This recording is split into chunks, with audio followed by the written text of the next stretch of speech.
On the day Matt walked into my gym, I didn't think he'd make it. And I don't mean like I didn't think he'd stick to it. I mean, I thought that guy was going to stroke out. And a lot of us did. And here's his story. Matt was a nice guy. You would have loved him. Ex-college football player, out of shape by 20 years, 100 and, I don't know, 30 pounds overweight probably. But he was that sweet guy that was helping everybody all the time. Even on his very first day, he was like walking around helping people with their weights and helping them load their bar, and really upbeat and high-spirited. Everybody loved him right off the bat. He was a force to be reckoned with. So we get doing the workout. Matt's very first day, and he is not all right.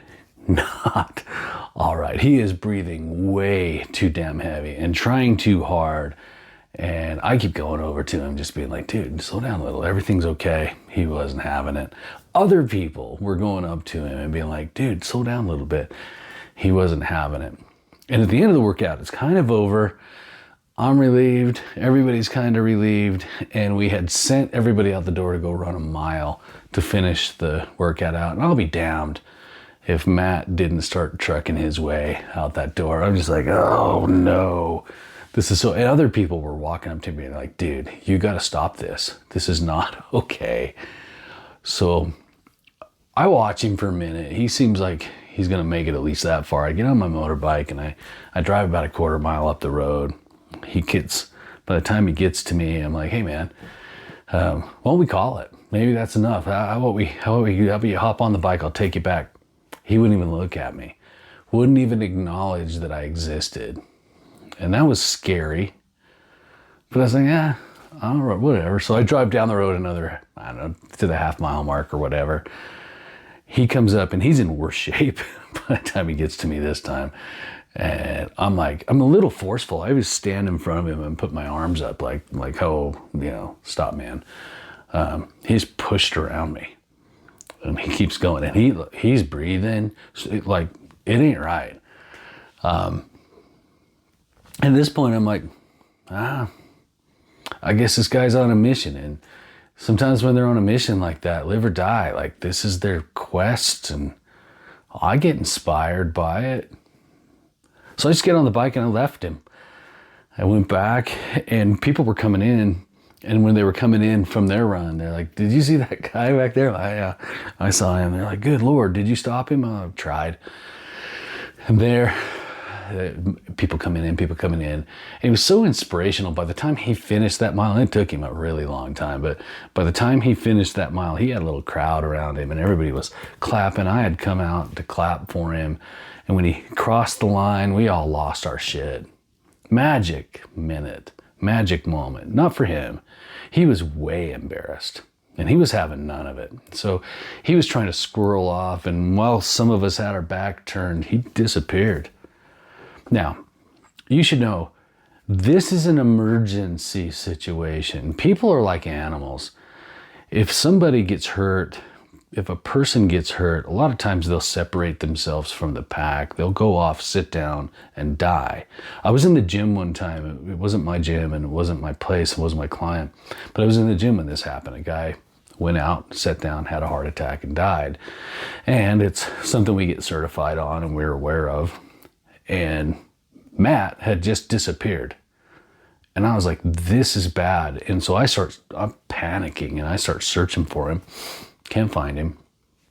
I get others involved. They can't find him. The whole gym's involved. Nobody can find him. We go out and look for his truck. His truck's still there. I'm like, good hell. And then it occurred to me, there's a dumpster way out back. He might be out there. So I ran all the way out around the building and I look and initially didn't see him, but I'm like, there's a corner. So I walk way out around the corner. And as I walk around the corner of this dumpster, there he was. He was lying on the ground with his back to everybody, head down, weeping, just full on weeping. And I'm like, well, at least he's breathing. So I leave him to it. I don't even tell him I'm there. I don't think he knows to this day I was there. He knows. I told him a little later. Anyway, Matt went on to crush. He lost 130, 20, something like that pounds. We all celebrated it when he lost 100 pounds.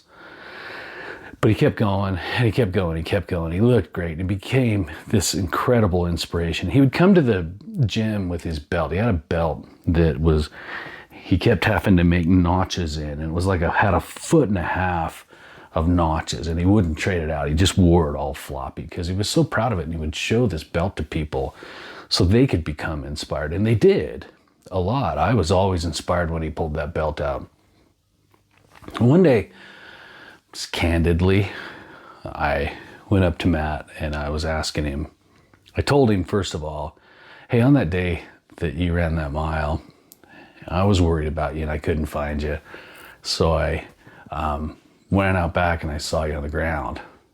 And he kind of he looked at me like, I was like, yeah, I saw you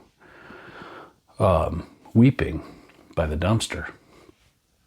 And I'm like, what's that all about? And immediately he just starts trying to hold back his tears. He was like, well, let me tell you what that was about. And now I'm weeping.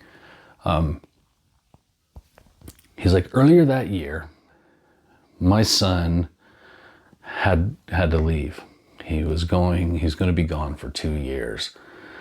And we all decided we would go on this family vacation. And our family vacations are cool because they're super active. And we boat, we go motor boating, we hike, we mountain bike. So we all went on this vacation, our last big fling together. And I couldn't hang. He goes, we would go do these things. They would ask me to go like mountain biking with them. And I would go try, but I'd have to turn around and go back. And I'd try to go motorboating with them, and I was just too out of shape, and I would do a little bit, and then I would go back.